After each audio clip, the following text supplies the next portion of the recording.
From his studios in New York, it's time for Wake Up Call with Dan Tortora, where sports meets life.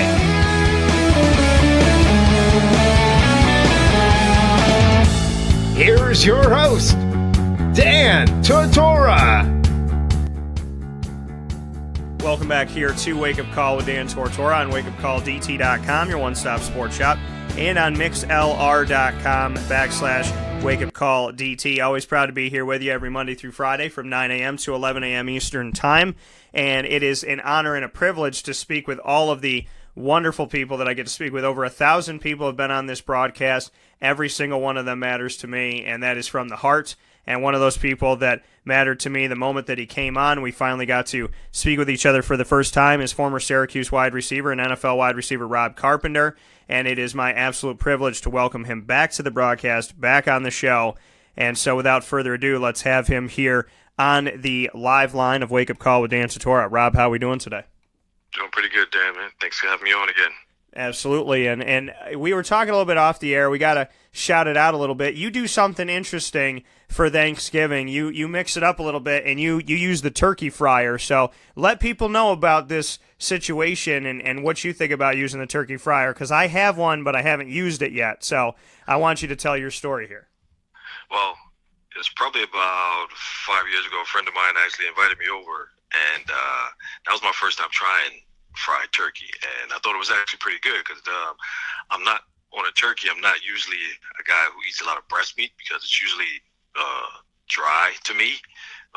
But his fried turkey was really moist all throughout every portion. So just a couple of years ago, I decided, all right, you know what, I'll try to fry one for myself for the first time. And it actually turned out pretty good. So ever since then, I've actually been frying a turkey every Thanksgiving and Christmas, and every time I try a different marinade, I try a different seasoning on it. And last year was a really good one, but for some reason I can't find the recipe, so I decided to try a different one this year, and it actually turned out better than last year. So, since you haven't tried it, like we were talking off the air, I'm telling you, you should try it yourself because it actually turns out really moist if you do it correctly. Just don't burn your house down, like a lot of people have done. Well, and that's the thing too, is like, well, so what is the? It's like if you do it right, it turns out great, but you could burn your house down. So that's kind of like how life is sometimes, is that, those awesome, most amazing things that you can accomplish come from putting yourself at extreme risk. So bring me into the dangers of frying a turkey, but also the benefits if you're able to keep your house in the process. Well, I know the people in the videos that I've seen about people actually burning their house down are using those outside deep fryers with the propane, and then they actually try to put either a frozen or wet turkey into a batch of oil, and that's always a no-no. We know water and oil doesn't mix when it's hot.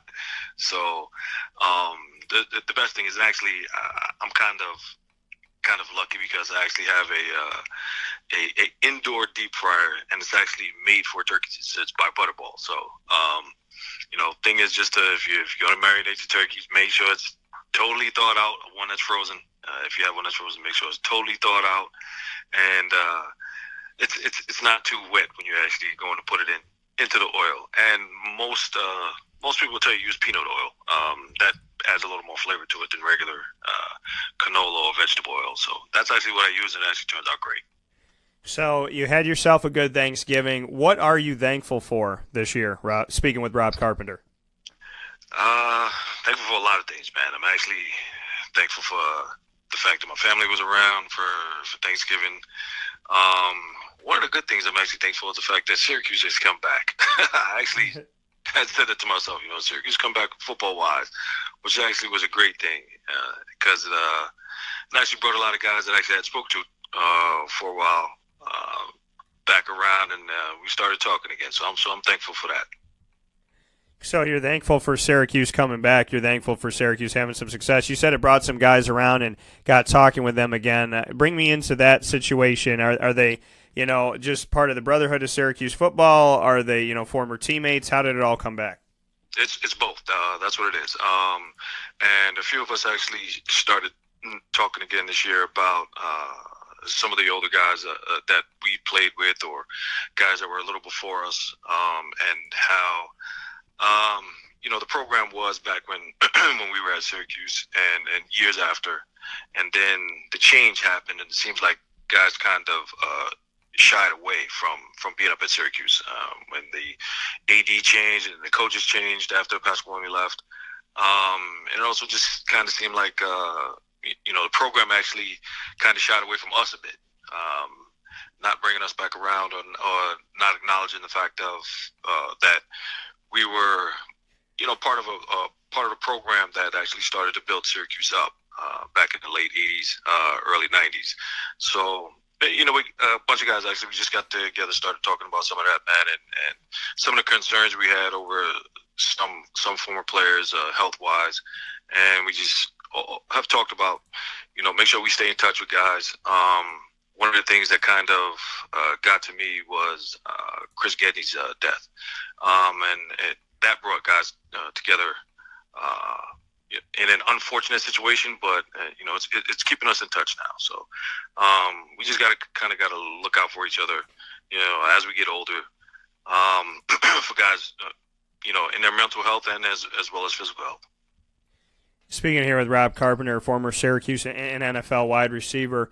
Rob, when you like you said with Chris Gedney, that really got to you and just kind of made you stop, so to speak. What has it done to the, in your opinion, what has it done to the brotherhood of former Syracuse players?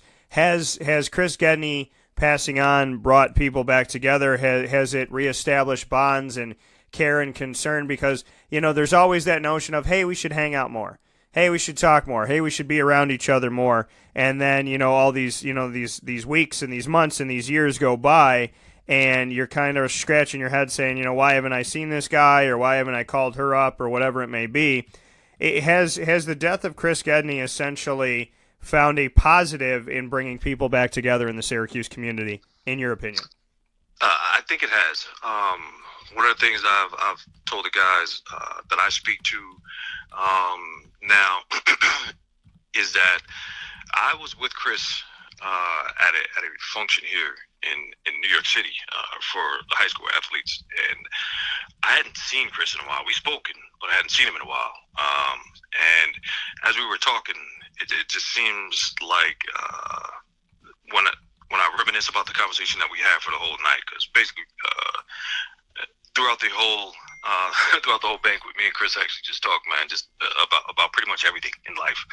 And I think it was a wake-up call for me, because I think he was reaching out a little bit for a little bit of help.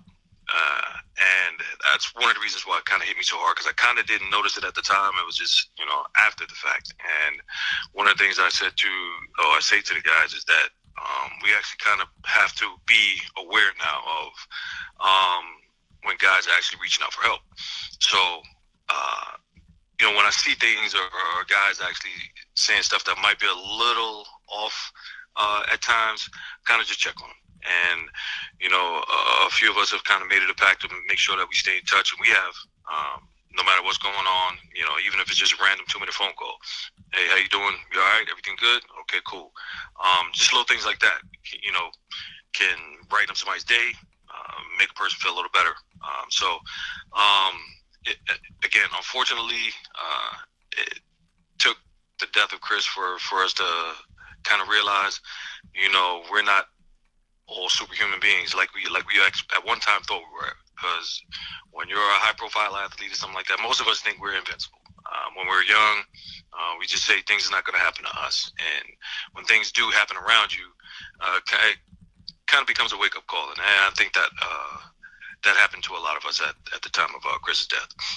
And when you said, speaking here with Rob Carpenter of Syracuse history, when you said you got to sit down with Chris Gedney and you kind of felt like it was a cry for help, so to speak, or reaching out to somebody, I've had moments like that with one of my teachers, and he actually ended up passing away by his own doing. And I went back to these conversations we were having I went back to these moments. I went back to, oh, he wasn't joking about that. Oh, this, might have been a cry for help. It sounds like you did that as well.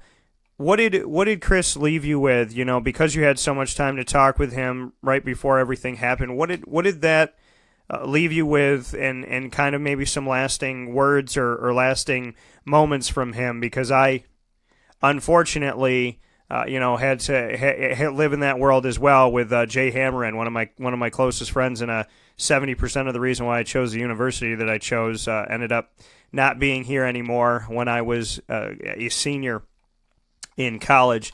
Or I'm sorry, it was before I was a senior. It was a couple years before. It was when I was a sophomore in college. My apologies. But what can you say about your experience with Chris and just to go back to maybe those memories and those moments, because after everything happens, you kind of do that, oh, okay, so maybe this is what that meant, and I've unfortunately been there, done that. Right. It's basically what you just said. I kind of, went back over the conversation that we had, throughout the whole night. And the one thing that actually really, really sticks with me is the fact that he mentioned to me probably throughout the night at least 10 times saying, we got to stay in touch. We got to stay in touch. And that resonates with me now. So when I hear guys say, yeah, let's stay in touch, it kind of rings a bell. Every time I hear it now. So that's something that I kind of say to myself, I must do. Like I said, even if it's just a 2-minute phone call, that might be the one thing that, keeps somebody alive today. And unfortunately, too many of us, and not only at Syracuse, too many of my former NFL teammates, guys that I know, guys that I played with, played against,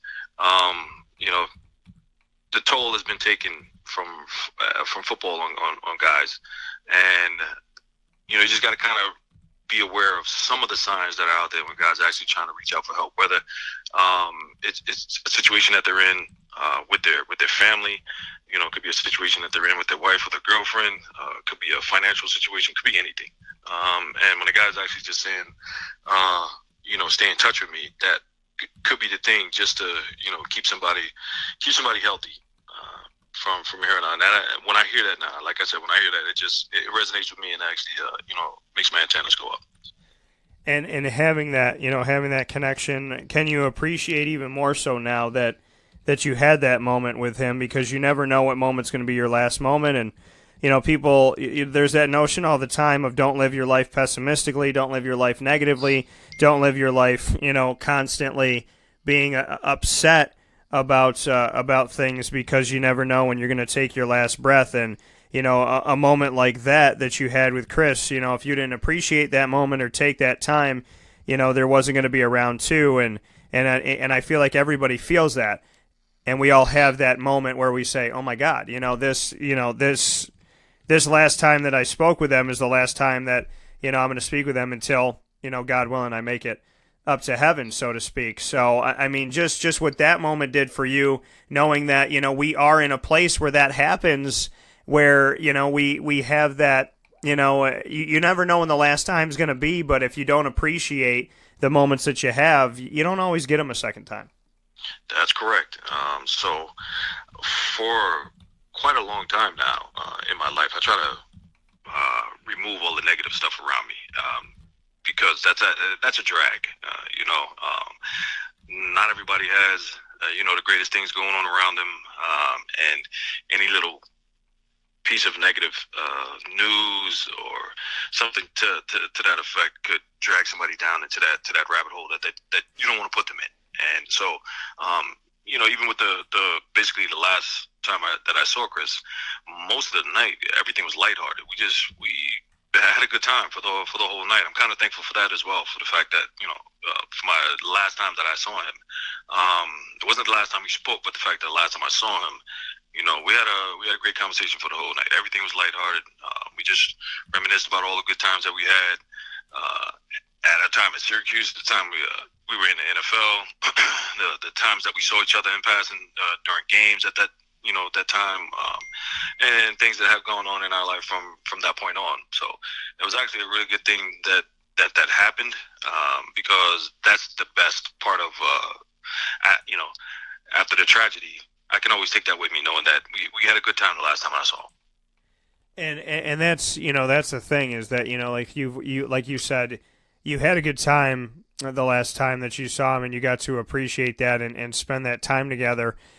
For you, when you're going through your life, and this is gonna resonate with me a lot right now, so I'm gonna ask you about it. Just what you could say about getting the negativity out of your life, because I am that person that says, hey, if it's your mom, your dad, your brother, sister, your best friend from when you were a kid, your girlfriend, your boyfriend, your husband, your wife, whoever, if there is bad in your life and it is negative and it's not stopping and it's bringing you down, it doesn't matter who they are, you got to get away from it. And I've unfortunately bucked up against the people out there that say, no, if it's family, if it's friends, you got to keep them around, where I don't feel like you should keep somebody around irregardless of who they are if what they do is so negative. So how would you respond to something like that? I'm the same way. You're totally correct, and that's how I've been, fortunately for most of my life. I don't get around negative energy. I don't like to be around it. It's kind of a drag. I'm a pretty upbeat person 99% of the time. Of course, we all have to go through some downs here and there, but try to limit them. And if someone is actually around you that's actually, doing that on a regular basis, you don't really need to be around that person.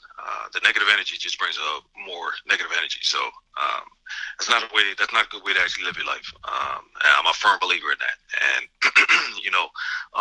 when I'm around somebody who feels like they might be a little down, I try to bring a little positivity to them. So hopefully I've done that to enough people, and that's the way I live. That's the way I'm going to continue to live, regardless whoever it is that's around me. I just like to keep the positive vibes around me at all times. That negative energy just is such a drag, man, and it kind of wears people out. No, absolutely, and I would agree with you wholeheartedly with that. And knowing that negative energy brings you down, there's positive energy that's bringing people up in Syracuse, and that is the success of this football team. It's Dino Babers, 4-8 in his first season, 4-8 in his second. Did have a win against top 25 Virginia Tech and Clemson right after that. In his second season, he was a reigning national champion and number 2 ranked at the time in the country. And then this year, the team goes 9-3, and they lose to Clemson and they lose to Pitt in really close games, and those two teams are playing the ACC championship game. So Dino seems to know how to play against those teams well, then end up playing at the top of the ACC. But this year, they're at the top of the ACC as far as being number 2 in the Atlantic Division, and if they were in the Coastal, would have led the Coastal Division as well. So overall, record-wise, they are number 2 out of the top 14, out of the 14 teams in the ACC. If you look at overall record and record inside of the conference, what can you say about what Dino's done in year number 3, and a team that's picked to finish 7th and kind of regarded as being a 5 and 6 win team a year, just turned around and had a 9-3 season and is obviously going to have a bowl game coming up? I think you could actually see it coming. There were times in games over his first couple of years where you saw that the team could actually be pretty good if they actually just put it all together consistently. And I think that's one of the things that he actually harped on over the all season, from the spring on into the season. The consistency needed to be there, and you have seniors on the team, guys who actually have been in those games that you mentioned, the games that they won against Clemson and Virginia Tech, and those guys had to be the ones who actually made sure the rest of the team came along with the consistency, and it was all put together this year. I've mentioned on Twitter quite a few times, before the last loss to Notre Dame, that basically the team was one first down away from being having one loss and in the top 10. Because that Clemson game, going down to Clemson and playing them like they did, only to end up losing. Basically, I think the team just got a little worn out in the fourth quarter, and that's how you actually end up losing a tough game. But certain calls just didn't go their way, and that one first down that they could have gotten in the fourth quarter would have been basically the game. And, they'd be Clemson, they'd have been in the top 10, and who knows how they would have fared against Notre Dame after that. I think the Notre Dame game was just a one-off, and just kind of mark that up as, that just wasn't our day. We weren't in it. When Dungy got hurt, it just seems like everything kind of fell apart. So, but what Dino Babers has done this year, man, it's miraculous. I kind of love the way that he is around the team, how he treats the team, how the guys actually respond to everything that he says. So it's a great thing, and hopefully, you can keep it up moving forward after this year, because this year was a great year. It really did a lot of things, I think, for Syracuse football. Absolutely, and I wouldn't deny that by any stretch of the imagination what he's done. Speaking here with Syracuse and NFL wide receiver Rob Carpenter. Rob, I got to ask you about the going off of that, the hashtag Pay Dino. Is it time to take care of it? Is there even any question in your mind about this? Just what you could say about, the situation that Syracuse is in right now, and if they should lock this man up for the long haul. If there's any question in your mind, if that's even a thought that they shouldn't do something like that. I mean, if they didn't, it would be kind of criminal if you think about it. From the program that he took over to where it is right now, I really don't think it's a fluke. Like I said, the guys on the team actually respond to him. The seniors have stepped up. You're getting a lot of guys to perform who are, underclassmen on the team, and that's the sign of a good coach. So when the guys are responding to a coach like that, after the first 2 years that he's had, and these guys have been with him, he's actually doing some good things. So yes, of course, I think the team actually, the school should actually lock him up for the long haul, and give him a chance to actually really turn the program around, and which I do believe that he's doing and will do. And when we see that, when we see what he's been able to do and what he's been able to accomplish, is seeing him, seeing his speeches, seeing kind of the way that he's handled himself, what type of impression has Dino left on you as a former Syracuse player? It's a really good impression. I know going forward, I've talked about this over the past year, going forward, the program is turning around. You're starting to get some of the top-notch recruits back to the program.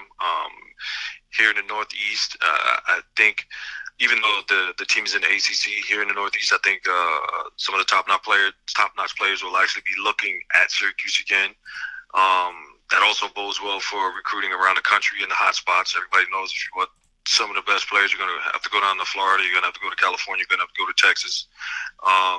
The good thing is when I was there, and for years after that, we got those recruits. Guys actually want to eat. It was a change for them in the weather, but they knew that the program was actually pretty good, and guys from Florida, Texas, and California decided to come to Syracuse. And I think that's going to happen again now when they see what Dino was doing and the type of coach that he is, and how the players actually react to him. And pretty much everything is positive and on the up and up with the team. So I'm grateful that he's actually there and doing the job that he's doing. As you see this team move forward, Eric Dungy, I want to ask you about him, and as a former wide receiver, just what you could say about what he does, what he creates, his ability to run, his ability to pass, and, the knock was on him that, Tommy DeVito can sling the ball down the field, but all you could do is run, and then he responded by turning around and run, throwing a deep ball to Nykeem Johnson for an 82-yard touchdown against NC State right after Tommy DeVito came in and helped them defeat North Carolina in double overtime. So just what you could say about Dungy as an athlete, and if you would give him an opportunity in the NFL. He's tough, man. That's the first thing that comes to mind when I think about him. He's a tough kid. And through all the adversity that he's had, through all the, like you said, when people have knocked his abilities, he's come back and he's performed well. That's a good sign in a guy who's actually playing quarterback. He's not rattled at anything that's in front of him, and can do the things that people say he can't do. For me, would I give him a chance? I would, because you never know how a guy's actually going to turn out on the next level, and how their skill set translates to the next level. But for me, the fact that he actually is mentally tough, that bodes well for him on the next level. He's basically done it all at Syracuse. So it's one of those one of those situations where he wasn't asked to throw the ball 30 or 40 times a game, like you see how college quarterbacks are doing it now. He's a runner, but he can actually throw the ball when he needs to. He's going to be a little raw, of course, but with some good coaching down the line, who knows what could happen. And seeing him finish this season, where he has spent so much. I mean, obviously his time at Syracuse in season number 1, he wasn't able to finish the season. Season number 2, wasn't able to finish the season. Last season, wasn't able to finish it, all due to injury. This time around, he comes back after being in the hospital with back spasms and plays in the game and has 6 touchdowns, 3 passing, 3 rushing. What does it show you about him? I mean, I've called him a dog since day 0. I know that he is going to get after it. He's going to try and hurdle at least one person a season. But when you see him come back the way he came back, Rob, what does that say to you as a former Syracuse player? Because damn it if he doesn't represent, all things good about chasing after your dreams, in my opinion. Like I said, the first thing that comes to mind is tough. Like you mentioned, he got hurt his first 3 years there. He never finished the season.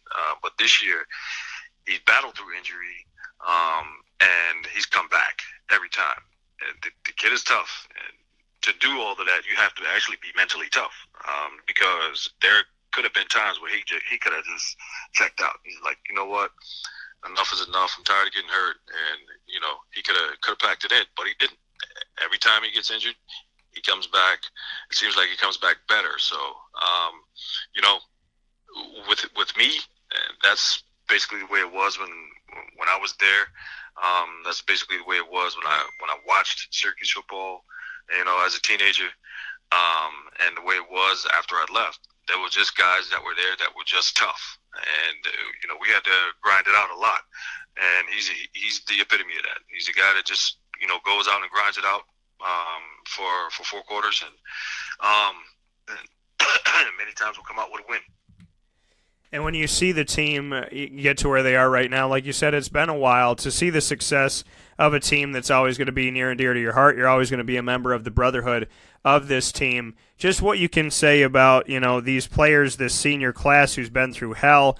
Just, what some maybe words of wisdom or words of advice or just thoughts that you have about what you've seen on the field and the fact that some of these guys that have been going through such a tumultuous time at Syracuse can finally enjoy not only a bowl game, but what I think is going to be a hopeful, warm weather, very nice opportunity for them.